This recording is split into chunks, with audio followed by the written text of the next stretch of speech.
You're a fool for throwing away your inheritance, the empire I built just to play soldier in some worthless game. One day, you'll come crawling back, begging me to let you in again. That's what my father said, blunt without hesitation, on the day I finally gathered the courage to tell him I wouldn't be taking a position at Sawyer and Hayes Capital. That I had enlisted. It wasn't a reckless decision.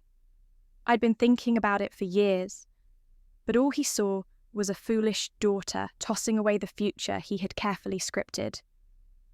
My name is Aurora Sawyer. I'm the youngest in a family built on money and logic. My father, Gregory Sawyer, is the CEO of one of the largest private equity firms on the East Coast. Above me are two brothers, Caleb, the golden heir, with an MBA from Wharton, and Theo, a quiet math prodigy who made his name in algorithmic trading. The two real successes, as the relatives like to say. And me, I was the only daughter, the one everyone assumed would eventually marry a partner from some other firm and settle comfortably into the background. The dream of becoming a soldier or leader began when I was 8. One of the rare moments our entire family went somewhere together without anyone checking their phones or talking stocks. A trip to the military museum. I still remember the scent of old metal, the echo of adult shoes on polished floors. Most people drifted past the displays like they were just passing time. But I stopped at every photograph, every caption. I stayed rooted there, completely transfixed, as a tour guide spoke about brutal battles, daring strategies, and commanders who risked everything for something greater than themselves. I was too young to understand it all, but I remember the goosebumps on my arms and the burn in my eyes, something between pride and awe, something too big for words. But in my house, it was never considered a real dream. To my father, it was just a phase, a flare-up of rebellion I'd grow out of once I came to my senses. They all believed I'd eventually wake up, fold the enlistment forms, and return to the office chair that had been waiting for me. But I didn't wake up, and I didn't turn back. I didn't vanish the way they hoped. I grew up not in the mold they built, but in the shape I chose. To this country, I am a Lieutenant General in the United States Army. I've commanded operations on 3 continents, led billion-dollar cyber defense initiatives, and overseen thousands of soldiers in some of the most high-pressure environments imaginable. To my family, I'm just the daughter who lost her way, the one who walked away from a gleaming future in finance to lace up combat boots, step into war zones, and bleed in deserts. I have medals. Some were handed to me in silence, and I have a name that can open doors my father never dared knock on. But to him, I'm still just Aurora, the stubborn daughter, the one who veered off course when the path was already paved. The retirement party was held in the grand ballroom of the Harlow Hotel, a place that had hosted its fair share of finance elites. A night of glowing tributes and practiced toasts. Former partners, loyal employees, and protégés he once mentored, they all gathered to raise a glass to a Wall Street legend, as they called him. I arrived early in typical military fashion. I even helped out with a few things when someone needed a hand. No one knew who I was. It didn't change anything. I was still on the outside looking in. He was mid-speech when I entered. The lights in the ballroom were warm and soft, casting a gentle glow on polished hardwood and glinting silverware. I stood near the back beside a service table. No place card, no ribboned chair. Just a shadowed corner where waitstaff sometimes left their trays. My uniform was neat as always. No medals, no name tag, just the plain jacket with its stiff collar and the shoes I'd polished to spec. The only thing that shimmered was the sweat down my back because everything about this room made me want to shrink. Caleb. My father said, his voice full of pride. What he's done with the fund beyond anything I imagined. Global expansion sustainable returns a true legacy. Applause followed warm easy. Camera flashes popped as Caleb raised his glass. And Theo, he went on my quiet anchor. Always the smartest one in the room. always watching. If this firm's still standing 30 years from now, it'll be because of him. Another wave of claps, chuckles, nods. Then he paused. Just briefly, but deliberately, the kind of pause he always used before a punchline or to highlight a contrast. A beat he'd rehearsed. I knew it well. I'd seen it at dinner tables, in boardrooms, on stages. And Aurora, he said that familiar half-smile on his face. She walked away from a summer internship at DuPont Row to chase sandstorms in a Humvee. Some people take the road less travelled. She drove straight off the map. There was a ripple of soft laughter. He went on. We sent her to the best schools, paid for debate camps, economic conferences, even arranged for her to meet a senator. We thought we were raising a leader. He paused again, this time for effect. Turns out she just wanted to play soldier. That line landed sharp enough to draw laughs bitter enough to leave me standing bare in the centre of the room. A few people glanced around curious. Was I here? Was I laughing? I wasn't. I set my glass down just water and clasped my hands behind my back. Fingers locking so tightly my knuckles turned white. To my left, a young server glanced at me, a flicker of recognition or confusion or pity in her eyes. Then she turned away. I've spent my whole life walking into rooms where I wasn't welcomed. This one just had nicer lighting. I considered leaving, like I'd done before, quiet, clean, without a trace. But then a voice behind me cut through the air. Excuse me, are you Lieutenant General Aurora Sawyer? The room froze. No one laughs when a stranger uses a military title like that, unless they're drunk or foolish. This voice was neither.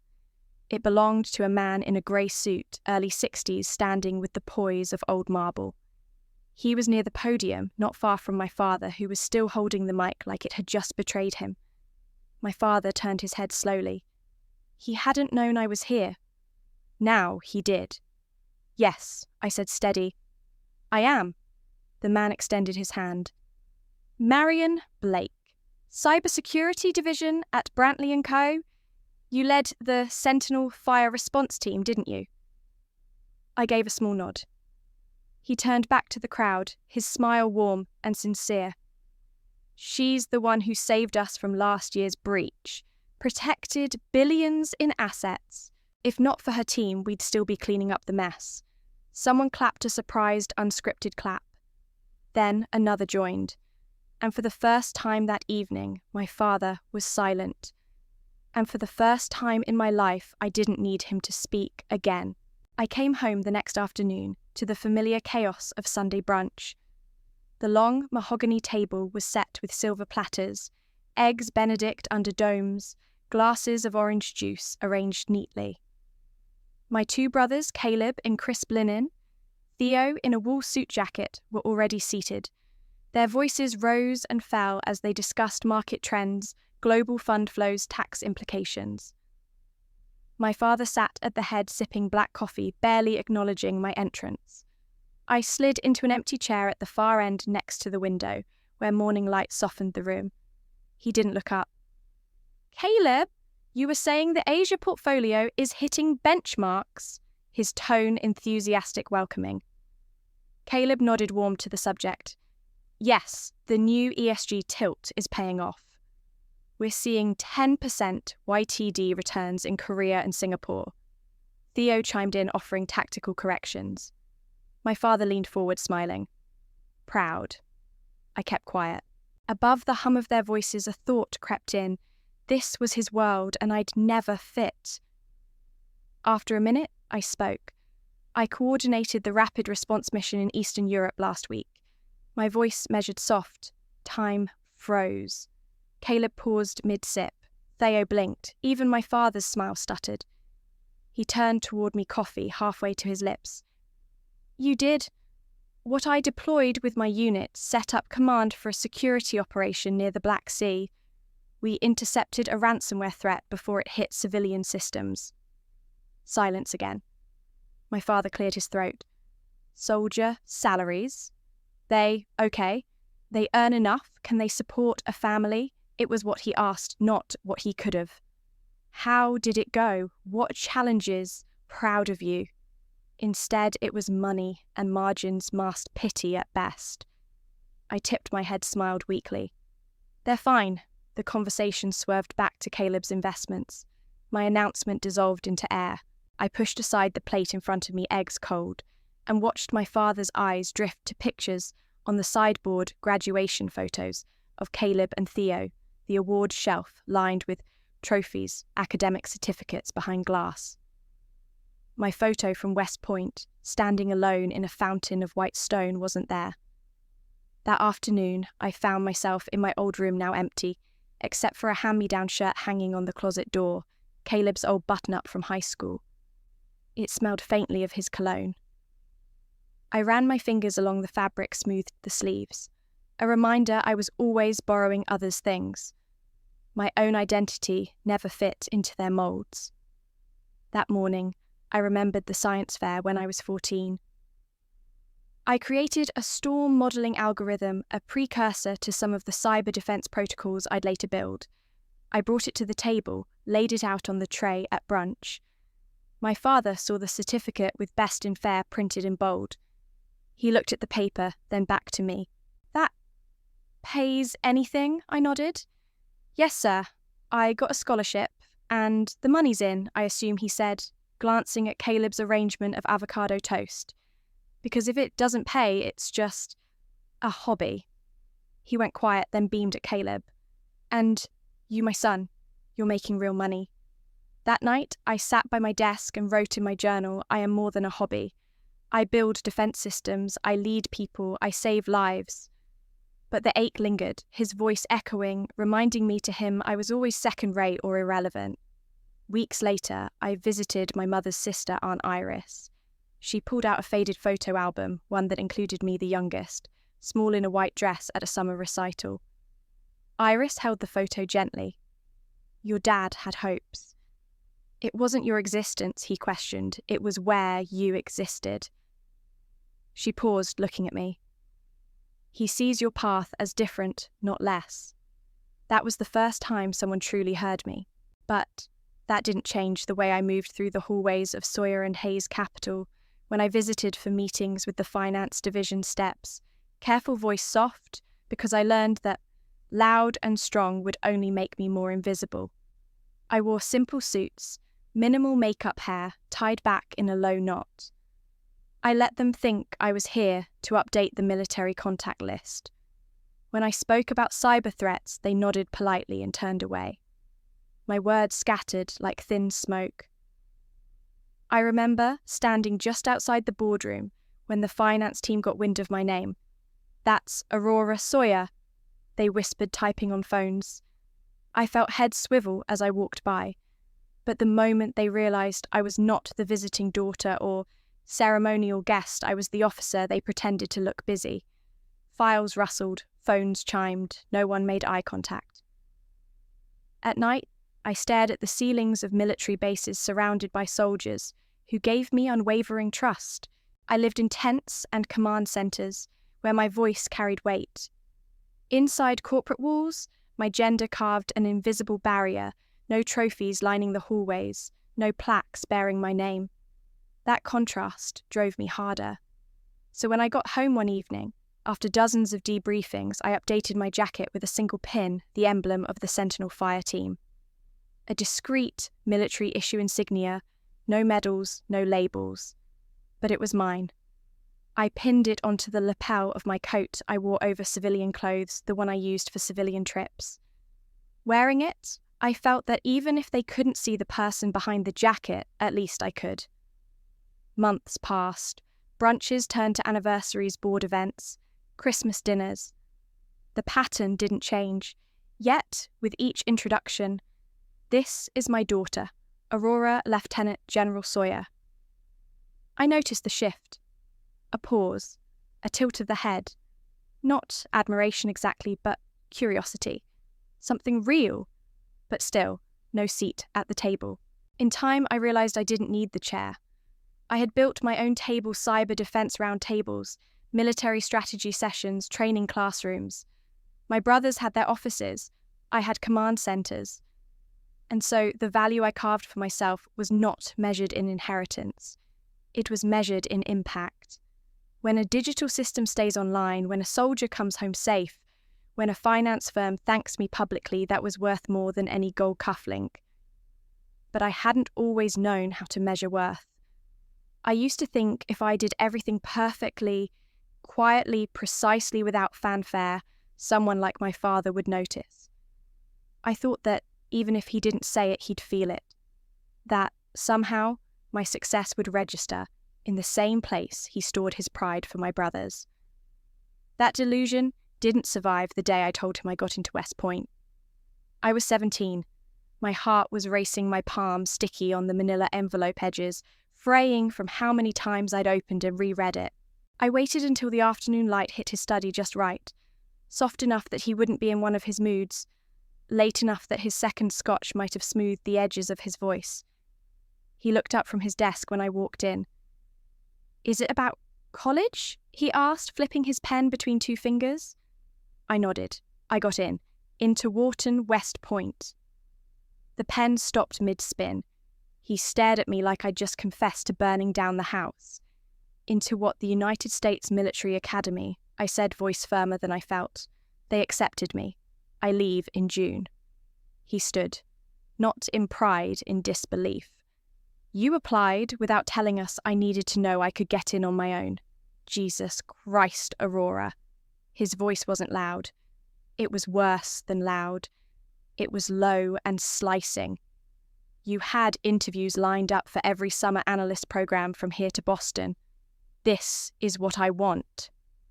"No," he snapped. "This is what you think you want, because you've been watching too many damn war documentaries and reading biographies of generals like bedtime stories. It's not a phase. It's a goddamn betrayal." He yanked the envelope from my hands. I watched as he pulled out the letter, the one printed on thick, embossed paper, with the golden seal at the top. He read the first 2 lines just enough to confirm it was real, then tore it in half. One clean, vicious motion. "A girl playing soldier," he muttered. "You think the world respects that. You think the name Sawyer belongs in a barracks. It belongs wherever I choose to stand," I said, trembling. "Wrong," he said. "You've embarrassed me. You'll beg me to take you back in 6 months when you realise how humiliating it is to march around for scraps in a world that'll eat you alive." I didn't cry. I didn't flinch. I bent down, picked up the torn halves and walked out. Behind me, the letter fluttered to the floor beside the marble bust of my grandfather, the same statue I'd been forced to kneel in front of as a kid when I disobeyed. I remembered its cold eyes staring down at me while my knees ached against the tile. I remembered the smell of cigars and polish and the silence of a house that only raised voices behind closed doors. That night, I didn't eat dinner. I stayed in my room rereading my backup copy of the West Point acceptance letter. I'd scanned it the moment it arrived just in case. As I stared at the glowing screen, I replayed that moment in the museum years ago, the one that sparked it all. The hushed reverence in the air, the stories of strategy and sacrifice, the way I'd stood on my tiptoes to see the details on a map of Omaha Beach. That had felt like truth. This was noise. The next morning, my father didn't mention the letter, neither did I. But he did place a printout of Wharton's course catalogue on the kitchen table. I placed it in the recycling bin without a word. He didn't speak to me again for 2 weeks. When he finally did, it was to say, "Don't expect us to attend any military ceremonies. We don't celebrate delusion." I didn't expect anything anymore. I learned that silence wasn't just a lack of sound, it was a weapon. And I learned how to carry it without letting it break me. The summer before I shipped out, I packed my life into duffel bags and drove myself across 6 states to West Point, determined to prove that role and gender didn't define capability. Arrival day at the barracks was chaos of snarling engines, shouting cadres and endless corralling into formation under the blazing August sun. I dragged my sea bag behind me, past rows of cots, fully aware of every pair of eyes on me. When I reached my assigned room, I looked up at the single hook mounted high on the wall, designed for parade caps, not coats, no wardrobe, no sitting area, no personal space. I hung my coat on that one hook jacket brushing the ceiling. The lack was stark, but expected. I stitched my name on every uniform taped at the neck, sewed it carefully, as though each stitch would cement my belonging. At night, I lined my clothes at the cot's edge and drifted to sleep, trying to ignore the snoring, the tension, the weight of being the only woman in that room. Physical training began at 5 a.m. I fell in step with the pack breathing hard through 4-mile formations, boots clicking on cobblestones. One morning, during a forced march with a fully loaded rucksack, I stumbled over a loose cobblestone. A cadet nearby laughed as I steadied myself. "Don't worry, Lady Sawyer," he said with a smirk. "That backpack isn't too heavy for you, is it?" I didn't miss a beat. I tightened the straps and met his gaze. "I'm stronger than it looks."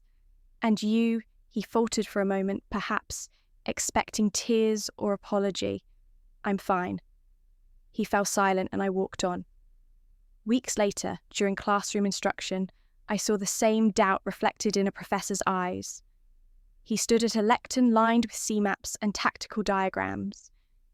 "In command situations, women tend to collapse under real pressure," he said, as if reading from a script no one challenged. "That's biology." A murmur of agreement rippled through the room. My hands clenched under the desk. I remembered the oppressive afternoon when he told me being a girl in uniform was a foolish mistake. I forced myself to speak voice firm. "Sir, with respect, my unit responded to a crisis in Europe last month under fire." We held firm. The murmur died. He blinked. "Yes, Cadet Sawyer." I returned to the barracks after class and found my uniform bloated with sweat from effort dirt from training fields. I patched a missing button, patched a small tear, and checked my name tag had not shifted. I slotted my uniform exactly 2 inches from the seam my silent rebellion manifested in precision. In the evening, I often snuck out to windows overlooking the Hudson River. The orange sunset melting across water reminded me why I chose this path. I wasn't here to blend in. I was here to stand out by quietly doing what they said I couldn't. Then came the arms drags, the infamous inspection, where cadets pulled shirts and trousers to reveal hidden gear or dirt. I stood in line, heart-pounding as my turn neared. The inspector, a hawkish female officer, eyed me blankly, then flicked her gaze away. "Cadet Sawyer." She said, "Presentation acceptable. No praise, no criticism. Equivocal, but better than dismissal." I disappeared into line again, but a fellow cadet, a curly-haired guy from Ohio, caught my eye. He nodded once. Respect, loneliness hung heavy.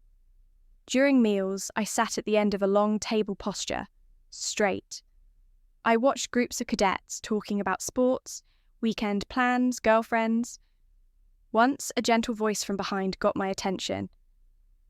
"You okay?" It was the Ohio cadet. I managed a small smile and said, "I will be." Training accelerated.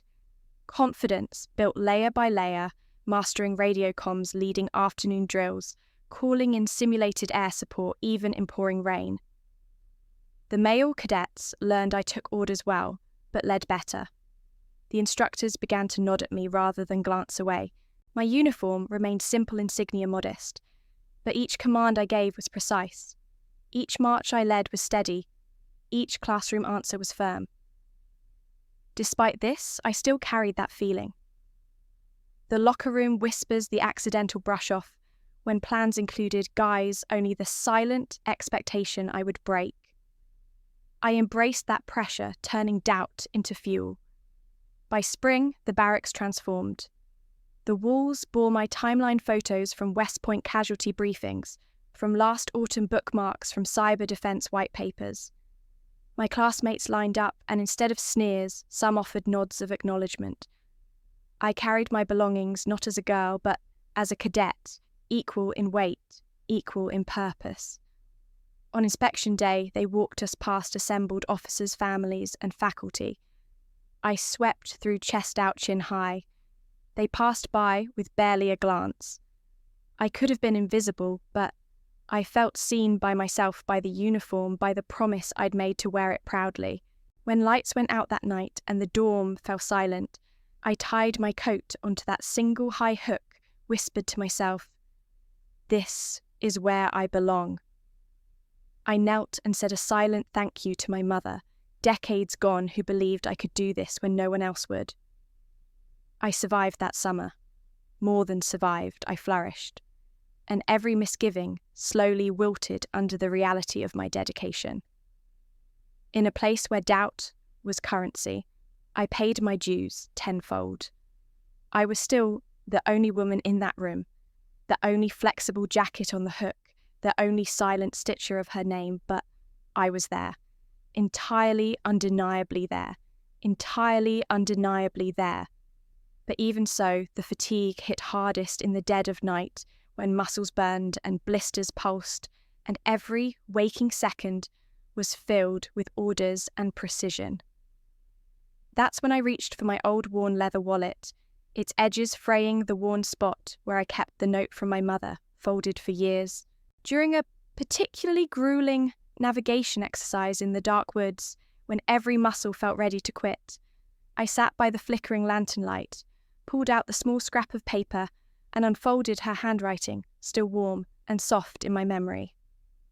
Kon, Kong, Kanjuch, Chonchi, Kandam, Buk Ji. You don't need to be chosen, you only need the courage to start. It was scrawled in blue ink on stationery my mother had kept from some old fundraiser. The words shimmered under the yellow glow. I closed my eyes and whispered them. English or Vietnamese, I could feel her voice in my mind. Don't wait for approval. Just begin. That night, I replayed the last moments we had together. I was 17, rushing into her hospital room, where machines beeped like alarms against my heartbeat. Her eyes caught mine. She smiled, weak but proud. I knelt beside her. I got in, I said, voice cracking. She nodded instead of speaking. I squeezed her hand. I promise I'll do what matters. She sighed, small breath of hope. My mother who believed in me when no one else did. The next morning she was gone, and so I kept this letter as proof not that she'd seen me succeed, but that I had reasons beyond my father's approval, beyond conquest. I had a promise, I had a path. Back in the woods, I packed the note away and added a stronger weight to my vest, doubling my pace uphill, even as rain splattered my face and mud soaked my boots. The wallet clutched next to my heart helped my mind hold firm. Every step I took was fueled by her words. Over the next weeks, I survived forced marches, cold water immersion drills, field surgeries in the pouring rain. One day, during morning PT, I dropped my wallet. Later, I found it under a bench, water-stained, the corners curled even more. I opened it, and the note had survived edges frayed, but the ink still legible. I pressed it gently, like a fragile lifeline, remembering her voice telling me not to wait for anyone's permission. I tucked the note back in and walked to formation without speaking to anyone. I just held the leather and stood taller. In classes, I carried that wallet in my back pocket. When someone in my squad asked to borrow a pen, I passed it with a nod but didn't hesitate. My confidence didn't shout. It simply existed. It was fed by a message my mother left before she died, a message that had become my armour. Months later, after an ice-cold winter exercise, I sat alone in the barracks under a single bulb. I pulled out the note again, reading and rereading. I felt tears, but I didn't cry. I folded it gently, wiped the damp crease, and lay it back in the wallet. Before closing my eyes, I pressed my palm over the spot where the letter rested and allowed myself to whisper, "I'm doing it, Mum." On graduation day, as the crowd cheered and voices soared, I walked across the parade grounds wearing the black and gold sash of an honour graduate. Somewhere, in the pocket of my dress uniform, hidden under medals, was the wallet, a small, battered reminder that this was never just about me proving something to anyone else. It was about one woman's belief in her daughter. As I walked out of the parade grounds after my West Point graduation, the clang of boots and lingering cheers faded into distant thunder. I stepped into a small cafe just outside campus gates, desperate for coffee and air that didn't taste of sweat or ceremony. I slid into a corner seat, my dress uniform still crisp, my cap folded neatly beside me. I reached for water, my hands trembling slightly. A woman at the next table offered a kind smile. "Are you graduating today?" she asked softly, nodding toward my cap. I managed a small nod. "Yes," I said, voice low. "I graduated." She glanced at the seat opposite me, empty, except for a folded graduation program. "Flying solo?" she asked. I gave a wry smile. I came alone. Her nod was gentle, recognizing something unspoken. I looked down. The water was cold against my fingers. Moments ago, I'd marched across a stage under the West Point Arch diplomas, in hand and a standing ovation erupting all around me. Flashes of smiles and cheers, but no face I wanted to see. My father's reserved chair labelled Sawyer Gregory stood there empty. My heart had leapt at that nameplate. I'd searched the crowd and found only absence.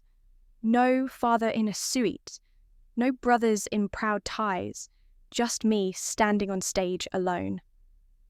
My mind drifted back to that morning sunrise creeping over the Hudson. I'd stood in formation, chest out, trying to feel tall. I heard my name called. I walked in front of the dais, my uniform pressed sash draped across my chest. That moment felt monumental. The applause thundered. I raised my head eyes, sweeping the stands. No one. The emptiness hurt more than any grueling drill or drill sergeant's bark had. For years, I'd survived field training, navigation in the dark, even cyber warfare exercises. But nothing had prepared me for this quiet ache. The barista placed a free espresso before me, simply nodding at my uniform. I offered a thank you, but couldn't meet her eyes. The seat across from me remained empty, even as other patrons leaned in, murmuring congratulations. My phone lay on the table, silent. I thumbed the screen, looking at home. Dad, Caleb, Theo, all silent. I remembered hope flickering inside me. I'd imagined him surprised when I accepted my diploma, his eyes softening, maybe leaning in to whisper, "I'm proud." I remembered funneling that hope all night, praying for a voice, a gesture, anything. But he didn't come. Silence answered every RSVP. Suddenly, the cafe door opened, letting in a bell of noise and cold air. I looked up to see a graduate from another ceremony with oversized cap and gown. He sat near me, noticed my uniform, and offered a nod of respect. No words, just acknowledgement. That was enough. The woman beside me finally spoke. "They didn't come to see you, but that doesn't mean you don't matter," she said quietly. Her voice was calm, no regrets, no pity. "I had a daughter turn down Harvard to launch an NGO. She didn't get a seat in the presidential box, but she's out there changing lives. Your father's absence doesn't take that from you."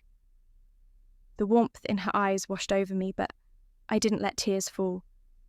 Instead, I folded my hands over the water glass. I thought of my uniform. Each braid, each crease, each stitch had been earned through relentless effort. I had walked into that auditorium as an honor graduate, top few percent of my class, with awards, scholarships, commendations.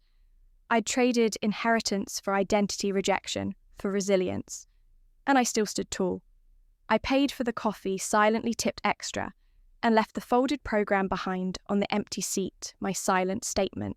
Outside, the late morning sun warmed my shoulders. I didn't feel the weight lift, but I felt stronger. I lifted my chin and walked away. Back on campus, cadets congratulated me. Some classmates, a few faculty. The woman from the cafe called out, "Congratulations, Cadet Sawyer." I looked back and gave a quick nod. She smiled. That acknowledgement, stranger to stranger, mattered. Not enough to fill the empty stands, but enough to remind me that validation didn't always come from blood. The applause I needed, I could clap for myself. I reached a crossroads. Graduation meant I'd never return to these drills or door miles. The next step was into the Army's real world. I thought of my empty platform, my unseen struggle. Maybe I would write him a letter, but I'd sign it simply, Aurora, not your daughter, because I had already claimed who I was. That day, I walked past the arch one final time, uniform, unwrinkled walk, steady. No family, waiting, no proud nods. Just me stepping into the unknown, with the only affirmation I needed. I showed up. I crossed the stage. I earned this. But that affirmation met its true test less than 6 months later under a moonless desert sky where heroism met its own reckoning. We were on patrol just beyond the wire in a remote sector of Iraq night as silent as the grave. My unit had been tracking insurgent communications, and our convoy hit an IED. The explosion was sudden, a flash of heat and a shockwave that overturned our Humvee, throwing men and equipment like rag dolls. I felt the vehicle capsize beneath me, the world tipping sideways, and I knew instinctively what to do: get up, assess, move in. A young corporal, Jenkins was pinned under debris, groaning leg twisted at an unnatural angle. His helmet crackled radios, but his face was pale. My leg scraped against metal as I crawled to him, radioing for medevac. The desert night was filled with gunfire echoes and distant shouts. I ripped my sleeve into strips, wrapped his bleeding leg, then fought to cut tourniquet tight. My wrist grazed by slash metal, skin peeled, raw blood already slick. "Mom, I'm scared," Jenkins whispered. I knelt beside him, one hand steadying his head, the other tightening the makeshift tourniquet. My voice was calm but honest. "I am too, but I'm staying. I'm right here." He blinked, eyes wide, but fell silent. Minutes felt endless. I scanned the horizon for hostiles handed out. Calming words checked his pulse. Every second I stayed, I chose bravery over breakdown. Under that indifferent sky, I had no audience, no uniforms pressed. There was only immediacy, life dangling between fear and action. Later, after breathing room and sand still crawling over scars, I found Jenkins leaning against the dust-covered Humvee. The medevac had arrived. He looked at me, exhaustion and relief in equal measure. "You saved my life. Thank you, boss," his voice cracked. I offered a gentle nod. "We'll call you Corporal Jenkins." My heart pounded, but I simply offered him water. No medals, no speeches, just him and me united by survival. That night, in the command tent, I pressed my field notebook to write. The ink smeared in desert dust, but I found the Morse code lines I'd scribbled under pressure. Translating to "fear but stay," my mantra in blinking dots. I stared at it for a long moment until exhaustion pushed me to sleep on a cot. Morning light revealed the damage the blast had done not just to equipment but to bodies. I checked my wrist. The cut was longer than I thought. I cleaned it properly, binding it. The tourniquet mark circled my arm, a reminder that strength sometimes means bearing scars. Weeks later, our unit saw the mission through securing the perimeter, rebuilding comms infrastructure in a vulnerable village. Jenkins recovered steadily. One evening, he approached me, shaky voice and all, and said, "I've never known someone who faced fear but stayed. That's what we're trained for. But it was different in that darkness, with dirt under our nails and bullets overhead. That was real." I wrote a letter home afterward, but not to my father, to Aunt Iris and Samira. I told them about Jenkins, about Morse code, about desert nights, when anger and resolve collided. I didn't tell my father, not yet. The battlefield taught me this heroism has no spotlight. It lives in breath held in hands that don't tremble despite racing hearts. It's in the moments you choose to stay, not flee. The scars healed, but the lessons stayed. I was no longer marching under cheers. I was moving beneath stars, leading when I could have run. And I would carry that truth forward, engraved deeper than medals ever could. Months later, back on US, your soil, I found myself standing in the Pentagon lobby, staring at a framed headline, Sentinel, Fire Response Team, thwarts, Major Cyber Attack, Lieutenant General Aurora Sawyer. My heart pounded. Someone had finally recognized the mission. I'd led the countless nights poring over code and coordinating teams under pressure. I slipped the article into a crisp manila envelope, hands trembling slightly as I watched my reflection in the polished marble floor. That evening at home, I carefully laid the envelope on my kitchen table beside my military medals-framed diplomas and the small leather wallet holding my mother's note. I stood there for a moment, absorbing the stillness. This achievement felt like a culmination. Years of textbooks, grueling drills field operations in Iraq, and covert cyber work, all distilled into those bold words on paper. I ran my hand across the surface of the envelope and felt a wave of triumph. I spent the night reading and rereading the article inside. It chronicled how I traced a sophisticated cyber intrusion aimed at destabilizing global banking systems, coordinated a multinational response that prevented catastrophic asset losses, and led a team whose swift action saved billions. The words strategic foresight, technical genius, and national security hero glowed from the page. I smiled, chest swelling. This was validation of a lifetime's worth of drive. The next morning, I signed the envelope and slid it into an official folder with the intention of sending a copy to my father. I drafted a brief note. Saw this today. Thought you'd want to know. But as the day wore on, I felt a tight knot in my throat. What if he didn't want to know? The truth settled like dust for him. My accomplishments had always been secondary. A week passed without acknowledgement. Then, one afternoon, I returned home to find the same manila envelope resting on the front porch border, frayed. Stamped across the front was a handwritten note in my father's spiky script, "Do not send again." No salutation, no word of pride, just refusal. At that moment, anger and bitterness surged, but then I felt something else relief. I realized I no longer needed his approval. It felt as though I'd been granted permanent parole from seeking his validation. I tossed the envelope into my recycling bin, not to discard its recognition, but to release its power over me. That morning at work, one of my colleagues, Marcus, spotted the discarded envelope in the recycling. He retrieved it and brought it to my desk. "Aurora," he quietly asked, "you don't talk about it." I touched the crumpled article.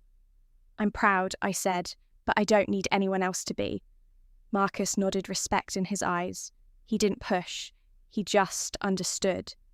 To own it fully, I taped the envelope to my office fridge with a post-it beneath proof I did that, not asking for permission. It wobbled as the fridge door opened like a flag of defiance. At the next team meeting, I presented our newest cyber defense protocol, a direct evolution of Sentinel Fire's architecture. I traced flowcharts, predicted threat vectors, emphasized layered resilience. The room was silent, then responsive. Questions came quick.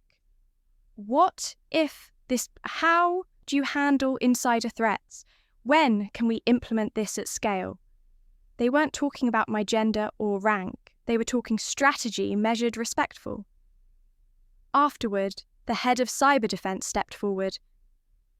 "Aurora, your team is setting the gold standard. Thank you." He shook my hand firmly. No medals presented, no public ceremony, just acknowledgement. That handshake felt more valuable than any ribbon I'd worn. That evening, I revisited the envelope on my fridge. I peeled off the post-it and saved it. The letter from my father had value not in his rejection, but as evidence of my freedom. Weeks later, at a national security conference, I gave a keynote address on cyber resilience and leadership. I spoke of building teams in stressful environments, of integrating military precision with technological innovation. I referenced Sentinel Fire briefly, then shifted focus to empowering institutions to anticipate threats. Attendees, military commanders, Fortune 500 CIOs, cybersecurity analysts stood to applaud. No mention of lineage or legacy. It was my work on display. I walked off stage to a man who leaned in and said, "That was powerful. You're making a difference." In the lobby afterward, booths showcased award displays. One highlighted Sentinel Fire photo schematics maps. I paused, meeting my own reflection in the glossy poster, then walked on. No need to linger in someone else's narrative when I held my own. At home, I created a digital scrapbook of Sentinel Fire, milestones, commentary, and team praise. It was mine. Private, personal, no one had to know, but I did. That refused envelope remains not hidden, not forgotten, but in a drawer next to my medal display. It's a symbol. Rejection can either chain you or sharpen you. I chose the latter. But acceptance from the world doesn't always translate into acceptance at home. I learned that in my father's retirement dinner. The invitation arrived in a heavy envelope, embossed with our last name delicate gold script, reading Sawyer and Hayes Capital, Retirement Gala. I was no longer Aurora Sawyer in his eyes, just a reminder of the daughter who turned down a legacy. The wording omitted my rank. It simply named me with no title, no mention of the uniform I'd earned. That invitation was a quiet echo of all the empty chairs I'd left behind and sat in over the years. I accepted the invitation for Claire's sake because she believed in facing the past, not running from it, although I didn't know if anything would change. The evening fell over Chicago's skyline, draping the Harlow Hotel in twilight. I stepped off the elevator onto a plush red carpet leading to a wood-panelled ballroom. Inside, chandeliers cast warm light glittering off crystal vases and polished floors.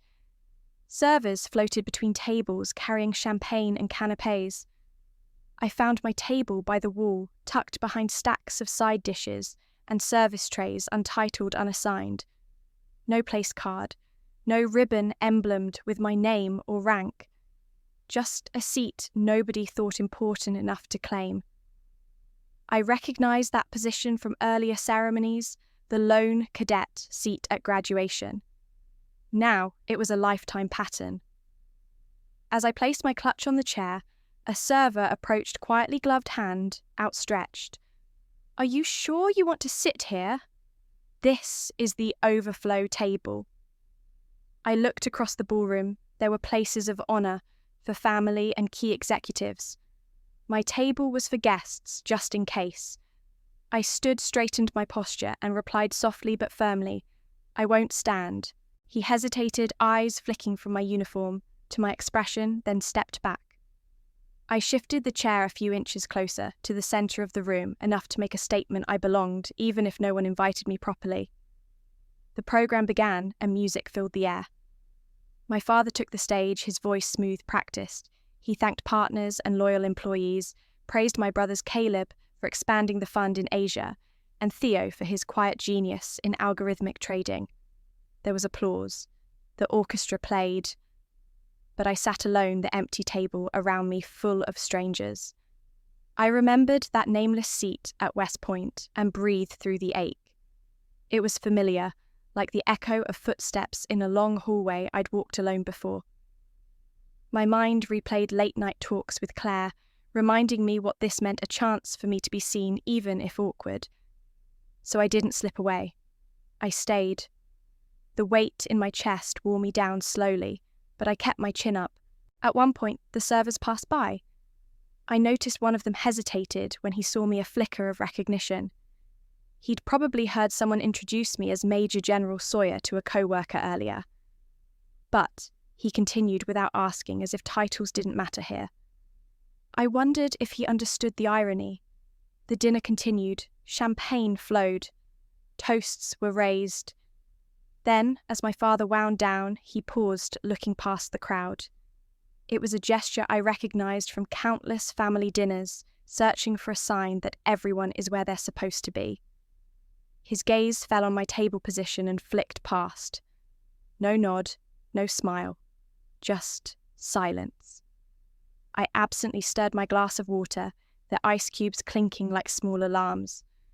I remembered the chair in graduation, the note from Cortez in the cafe, the returned envelope, the battlefield scars, the empty seat. And I thought, I've earned every inch of this room, even if I have to sit in the back.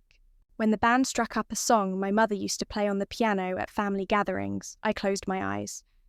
I saw her standing tall in our living room, hands hovering over Key's eyes proud when she caught me in uniform returning from drills.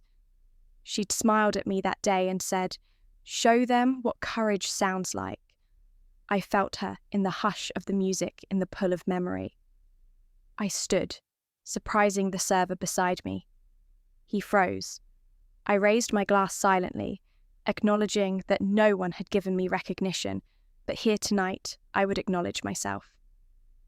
Then I walked toward the stage, heads turned as I passed, noses inching upward, forks halting. I felt the disapproval, the whispering. But I kept stepping. When I reached the stage, my father was mid-sentence. He stopped. The room went quiet. I cleared my throat. Pulling back the microphone, I said, "I'm Aurora Sawyer. I'm not here to take the podium, but I have one thing to acknowledge my service. To my country. To values beyond family name or company wealth." He looked at me, his expression a mask cracking.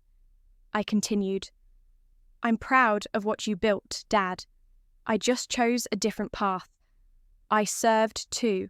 I earned my uniform, my rank, my voice. I sit here tonight, wearing all of that, whether I was invited to the centre of the room or not." The silence stretched. Then came a smattering of applause from partners, servers, some junior staff. I stepped back. My father looked at me gulping. My brothers stared. No tears. But it was enough. I returned to my table, raised my glass one last time at the crowd, and sat. The ache lifted just a little, as if the room had shifted on its axis. I had made them notice. That night I didn't need his approval, but I had sent a message I belonged. Titles don't grant respect, courage does. But just as I settled into my seat after speaking, a voice cut through the murmurs and clinking glasses. Marion Blake, the cybersecurity chair of Brantley & Co., stepped forward with poise, tapping gently on the microphone stand. The room fell silent, every pair of eyes pivoting toward her. I felt the atmosphere shift. Expectation, recognition, tension. "Ladies and gentlemen," Marion began, voice steady and commanding. "Tonight, we honour a legend in finance, but we cannot forget the woman who saved that very system." She paused, scanning the crowd. "This is Lieutenant General Aurora Sawyer." At that moment, the name hung in the air. A sudden wave of realization swept across the room. Servers froze mid-pour forks, halted, and the band softened its volume. In unison, every figure turned toward me. I sat frozen, pulse pounding. Her words had shattered the barrier of silence that had surrounded me since childhood. I was no longer Aurora, the daughter who'd walked away. I was Lieutenant General Aurora Sawyer, publicly unambiguously recognized. A title I had earned on battlefields and code networks, echoing in the hush of a room that had tried to erase it. Marion continued. Her leadership during Sentinel Fire protected billions. A precise, fearless operator, a strategist who fought for the stability of markets we all rely on. Her voice softened as she concluded, "It's about time we acknowledged who she truly is and what she stands for." A round of applause erupted, deliberate, sincere, long overdue. I felt a flush push across my cheeks. The intensity of everyone's gaze pressed on me, some curious, some admiring, others ashamed they'd overlooked me for so long. I remembered the countless introductions I'd practiced explaining, "Yes, I'm Aurora, but I'm also General Sawyer," only to be met with blank stares or polite nods. And now I didn't need to speak. Marion had done it for me. Shaken, I rose slowly. The click of my shoes felt amplified in the silent ballroom. I lifted my glass slightly, a nod of gratitude toward Marion, toward the audience, and maybe toward myself. Without words, I said, "Thank you." The applause swelled louder this time, filling the room with the sound of recognition. My father sat at the head table. His face was pale, laced with surprise, and perhaps a flicker of remorse. He avoided my gaze, but I caught him watching me. My brothers sat still, expressions unreadable. I realized how empty his speech must have felt, in contrast how hollow the earlier praise for Caleb and Theo seemed now. Once the applause faded, Marion stepped down. Conversations buzzed around tables. You could feel people recalibrating their assumptions. A server I'd met earlier approached with freshwater eyes bright with respect. She said simply, "Good for you," and walked away. No fanfare, but I recognized it as honest validation. As dinner resumed, I remained standing. The tables fell quiet watching me. Then, lifting my glass voice clear and calm, I began.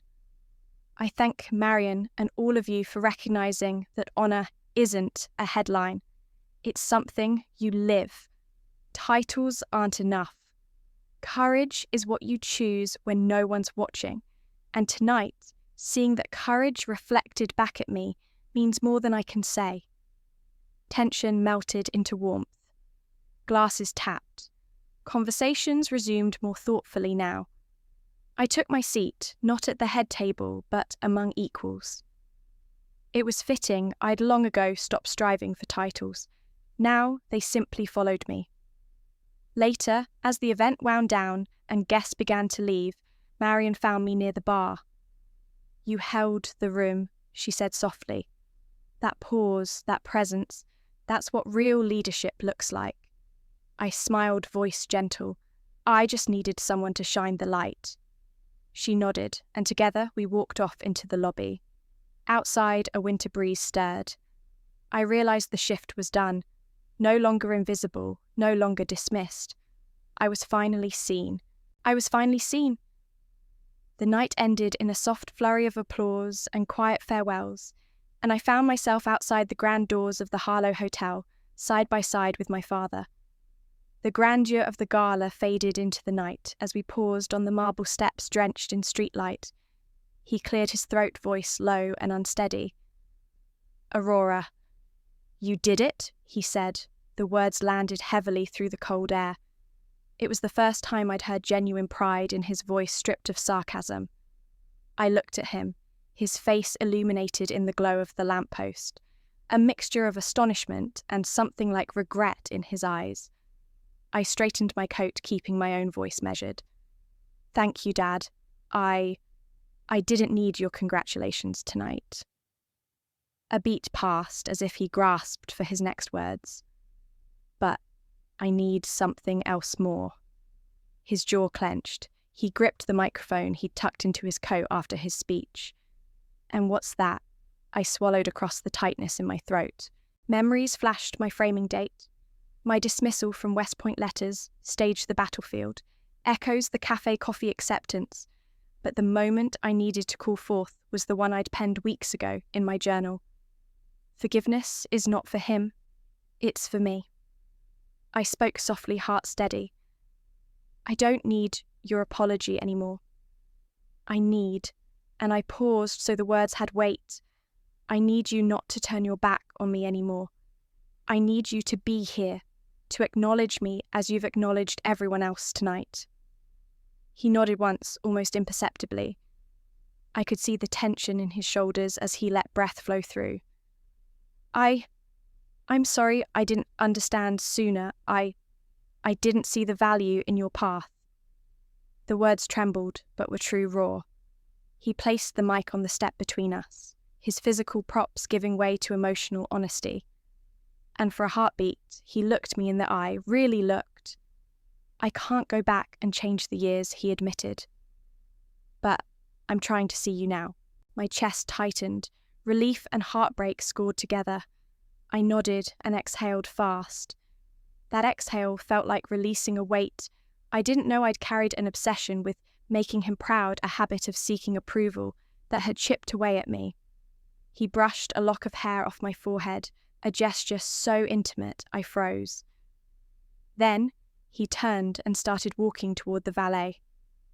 I followed. No embrace, but that look he gave a father's attempt to reach across a wide gulf felt like connection.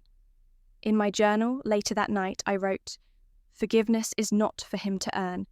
It's a gift I give myself." Tonight I stopped being his failure. I forgave to free myself. Beneath it, I drew a simple line, solid grounded, and signed under it Aurora Sawyer. That moment didn't erase everything. There were conversations yet to come, cold calls and cautious check-ins. But I carried an inner shift. I had taken the mic, demanded recognition, stood tall, not to prove anything, but to claim my truth. And when my father finally acknowledged it, well, I understood that forgiveness doesn't mean the past is gone. It means you're not chained to it any longer. Months later, in a grand hall at the Department of Defense, I stood ready for a ceremony that had once been nothing more than a private aspiration. The lighting was dramatic spotlights trained on the stage, red, white, blue, draping a quiet orchestral prelude humming in the background. This was the Distinguished Service Medal ceremony, and among dignitaries, officers, colleagues, and families. I found my place not as a daughter seeking approval, but as a Major General receiving a rare honour. I felt the weight of the medal box, right-hand side of my chest. My uniform, earlier stiff, now felt like armour, shaped by truth. Earlier in the week, I pinned the medal in the mirror, its golden star, catching the light, and thought of my mother, who used to smile at me in uniform before her illness. I traced the star and remembered the way her eyes gleamed, no words, only love and faith. On stage, the 3-star general spoke of leadership, resilience, security. His voice echoed above polished wood panels. When he read my name, applause rose, toned, respectful, earned. I walked up Military Gate intact. I accepted the medal. The star settled with a reassuring weight. I saluted, returned to my seat, and looked for Claire in the audience. She smiled and waved, holding our son James wrapped in his little suit. Aunt Iris sat beside her, tears in her eyes.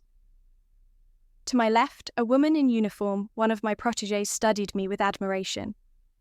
After the ceremony, I stepped off stage and into a receiving line. Hands shook, congratulations exchanged. Then, suddenly, the hall hushed, a hush I recognized. A tall man in a dark suit approached my father. I froze. He reached out, then hesitated, then gently touched the medal pinned to my chest. His voice cracked slightly as he spoke, just above a whisper. "You earned this," he said. His hands trembled too, but he steadied himself. Then, for the first time, he sat and applauded, not polite clapping, but real proud applause. He lightly tapped his hands together, gaze fixed on me. I looked back. His eyes glistened in the stage light. I didn't cry. Instead, I felt my heart steady. At that moment, a young female cadet approached me, a recent graduate I had briefly mentored. She wore a crisp dress uniform, her hair in regulation bun. "General Sawyer," she said with quiet strength. "When I was about to drop out, I remembered your words. You said courage isn't chains, but choices." I stayed. Her voice trembled with emotion. She smiled through tears. "Thank you for showing me that I belong too." I reached out, patted her shoulder. "Thank you for choosing to stay, because someday you'll do the same for another. We all stand stronger together." The applause from the audience swelled, graduated voices echoing down the hall. I looked toward my mother's seat, empty now, except for a framed photo I'd brought, a woman in a soft blouse, arms, folded, eyes warm. I imagined her standing, clapping, more radiant than the lights. I pressed the medal, smooth glanced at my father, again still clapping. I returned his smile with one of my own. No words needed. I had stopped searching for his recognition years ago. Now, It had arrived quietly, gracefully mirroring the inner peace I'd carried into that room. Later, as the ceremony ended and guests dispersed, I found myself backstage, medal box in hand. The young cadet returned with a group of her classmates. They swarmed me, asking questions, shaking my hand, clapping me on the shoulder. Their faces held aspiration, respect, hope. I thought of that Morse code diary entry, that coffee shop, that empty graduation seat, the retirement dinner stage, Marion's announcement. I realised then that applause, whether from family or strangers, won't guarantee fulfillment. But mentoring, leading, empowering another, that lasts, that stays. I turned and walked toward the back exit, with Claire and James waiting. The hall lights faded behind me. Outside, a soft evening breeze stirred. Inside me, there was light. Not the glare of approval, but the steady glow of purpose. To anyone listening, maybe you've been the one without a seat at the table. Maybe you've stood in rooms that didn't know what to do with you, that didn't recognize your worth, that tried to name you something smaller than what you were becoming. If that's you, let me say this. You don't need their applause to matter. You don't need permission to rise. Sometimes the people who are supposed to clap for you won't, but you still get to walk forward. You still get to lead, to live, to leave a mark. And if you ever feel like you're walking alone, I hope you remember Aurora's story. Not because it ends with recognition, but because it proves you can stand tall even without it. Healing doesn't always come from hearing the words we longed for. It often comes from speaking the truth to ourselves. I am not what they failed to see. If this story stayed with you, if it touched something real, consider staying with us a little longer. Subscribe. There are more stories waiting. And maybe one day yours will be one we tell next.